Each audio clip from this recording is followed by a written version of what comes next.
But I am really excited to learn about the latest album coming out on April 3rd. Yeah. It's been a while since we've heard from them. Corrosion's been one of my favorite bands for, well, since they were punks back in the 80s. So it's exciting to hear that they're coming out with something new next Friday, I guess, via Yes, Nuclear the Blast 3rd. Records. Yes.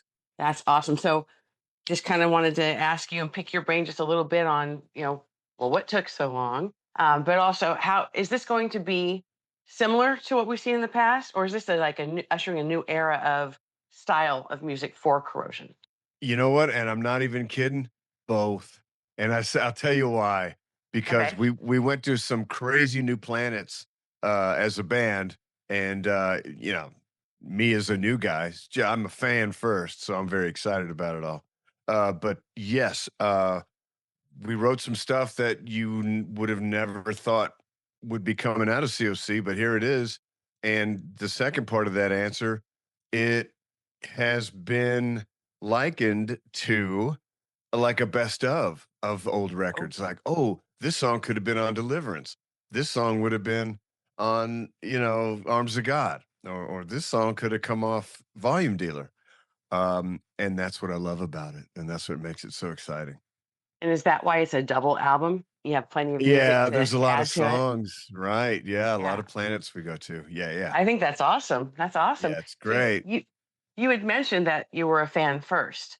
Can you take Absolutely. me back to that day where you got a call and they said, "Hey, we like your work in Honky or whatever band, and we want you to come on board with us." What was that like? Well, first time that happened literally with Pepper and Phil Anselmo was, getting into Down, because Kirk was, taking leave to focus on Crowbar, and they just pulled me right in. And so, I'd been on the bus with them for many years and all. So, also I had my band Honky on tour with Down, during while I was teching and stage managing. So, as crazy as that was, I was very happy to be doing that. So they all know me as a player first anyway. So that's what helps as well.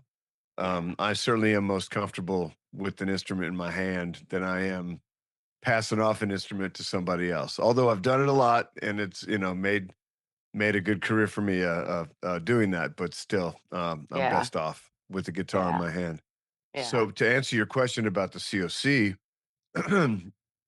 I bring Down into the picture because Kirk had to do a European tour about 2 years ago. He was in Europe, and Down had a show to play, so they called me in to do it.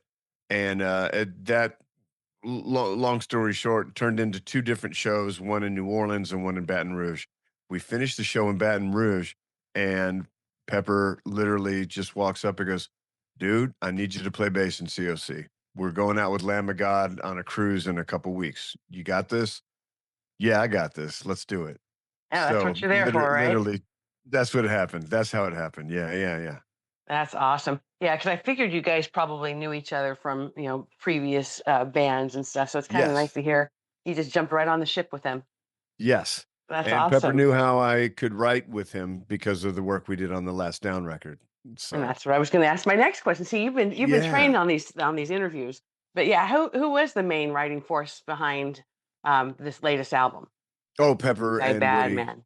Yeah, Pepper Yeah, and Woody had all these songs, except for one or two, and some different moments on this record that weren't together yet. But no, they had the body of it, demoed out. Pepper would go spend time with Woody.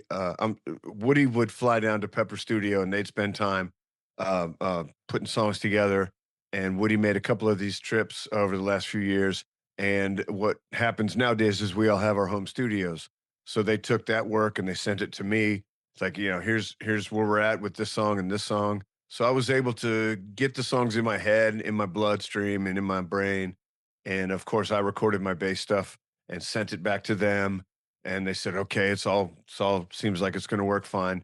And the best part about the doing this record was the time we had together at Pepper Studio. That we all four of us band guys and our producer were in one room for almost 2 weeks, I think. And so we really wrote stuff. We solidified everything there. So we took the body of music that we already had, we've been working on, and then a couple of these songs came right off the floor. just from jamming, Yeah. and And being that's in the room. in living together like a little family, and that's not Absolutely. with without its fighting though. So it's like, Yeah, when well, you're I that think we were close, but yeah, we were having too much fun. There was no fighting. We were all yeah, that's enjoying awesome. ourselves too much. Yeah. Even better, Plus, we're even better. older. We're seasoned pros. We don't Yeah. stupid things don't get under our skin. Yeah. Well, I'm older, but I would not want to share my space with anybody. But I'm also not as creative like you, so Ah, it's well, probably good when you guys are all together. I have a yeah. 16-year-old son. When he's in the same room with me, Okay. get out of here. You're a teenager. Go away. Yeah, you wouldn't understand, kid. Yeah, exactly. Well, I was going to ask you. Obviously, I'm very impressed with the beard, and I wanted to Oh, know well, if thank you. it's giving me Dusty Hill vibes. And so I was wondering if Uh, ZZ Top was a musical influence for you, or like, what were your influences growing up? What made you look at a band and go, "That's what I want to be when I grow up"? yes, honestly, ZZ Top was the first Uh-huh.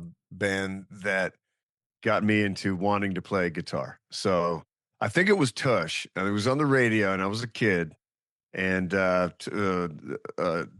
Fandango came out, I think, 76, so that would have put me in Chicago, and I don't know what grade I was in, but, no, I heard Tush, and I think that's what made me wanna gravitate towards guitar 'cause, after I started really listening, to that and some other things, absolutely. So the beard just came around, over the years, but, I'd no, assume you started I'm drawing it glad. then. No, yeah, right.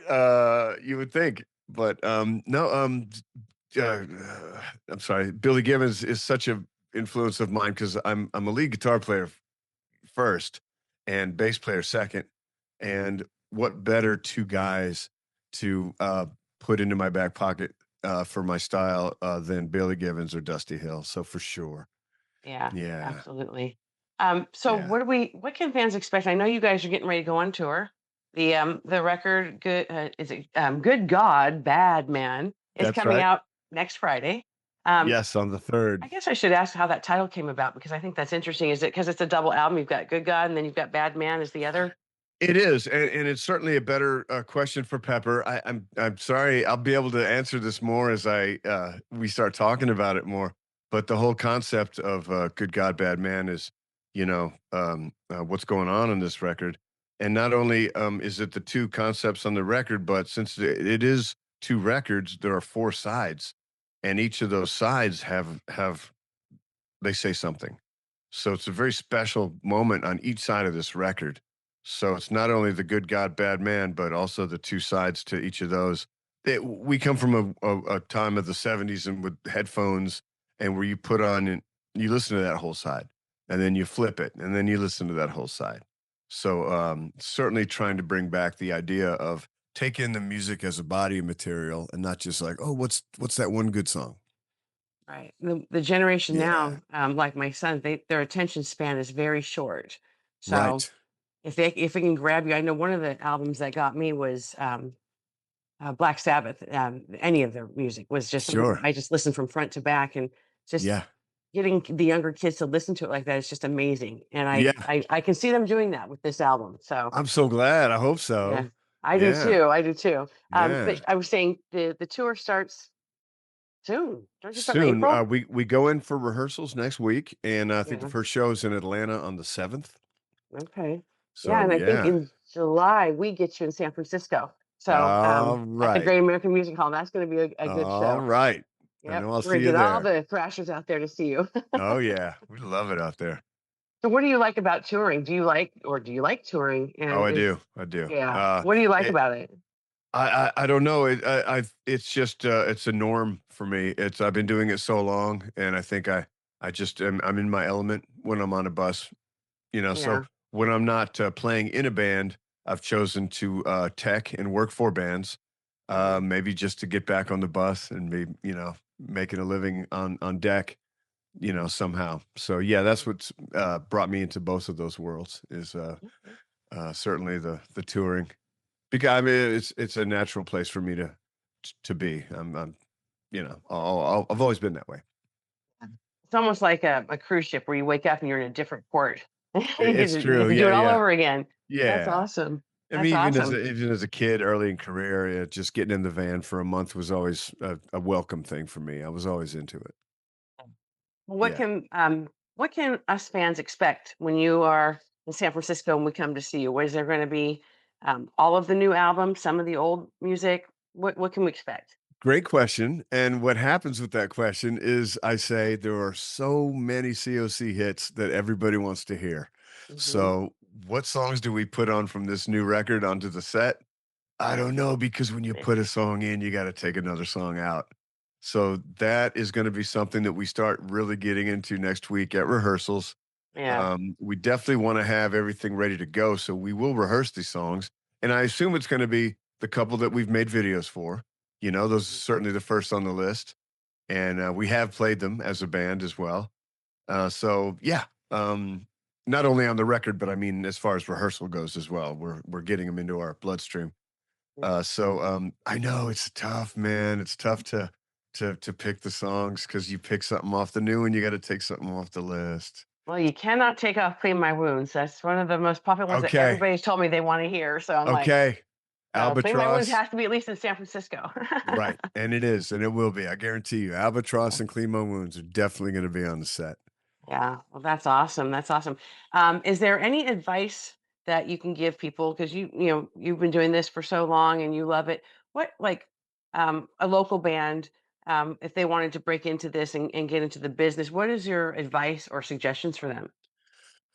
Love what you're doing, because if you don't love what you're doing, it's just not going to work. And I say that from experience. No matter what goods or bads have ever happened to me, I love what I do. So you got to have that. You know, some patience. You know, give yourself some time to get your ideas solidified and figure out who you're going to be and what instrument you're going to play and also the hardest thing to do for anyone, any of us, is to find the other like-minded people in your band Yeah, and you know, and that helps with the love of what you do. You get 3 or 4 people that love what they do, they're gonna be a great band. If there's some people in there that aren't sure what they're doing or whatever, they'll be replaced and you keep looking for that other person. But man, most of all, love what you do and then everything else gets easier. absolutely, absolutely. And I have one last personal question. Sure, come on. Is Honky still going to be doing stuff too? Are you going to be We're working with we're them still a still? thing. We Yeah. play about once a year in Austin now. My partner in crime, JD Pincus, who by the way will be the first band on the bill with Hey, with this tour. So we'll be on tour together again, but in different areas. No, but we play about once a year in Austin. Pincus lives in Asheville now, and I'm in Austin. And so he's flown in a few times during holiday season, like when I would finish Pantera tours or whatever else I was doing, and then he could come back and finish his banjo tour, and we meet up usually around holiday season and try to do a honky show or 2 in town. Yeah, I we do. love it. Ain't got time for that. Ain't got That's time what for my I love it. that. I love it. Well, I appreciate your time. I know that so the album's coming out on April 3rd, That's and right. that's Good God, Bad Man. That's Good right. God, Bad Good Man. I like God, saying Good Batman. God. That's right. And then you guys start touring April like the 7th around there The through the 7th is the first show in Atlanta. So, okay, and then we'll see you here July. Oh my gosh, I just said it too. July 17th or July 13th. July uh, oh my God, July 13th. okay, 13th it Yeah, because is. I'm looking at my notes. I'm like, I can't see where I wrote it down. So Lucky 13. I know. Yeah. So we'll see you then. And, is there any place where people can go and get tickets? Should they just go to your website? Yeah, absolutely. The website. Also, you can pre-order the record and just get your greedy little hands on everything we got for you. Sounds good to me. Absolutely. All right. Well, I Yeah. appreciate your time. Thank you so much, Shell. Good to talk to All you. right. Good to meet Nice you. talking with you. Nice to All meet you. And right. we'll hopefully see you soon. Absolutely. All right. Good luck. Much love. All right then. Thank you. Bye bye.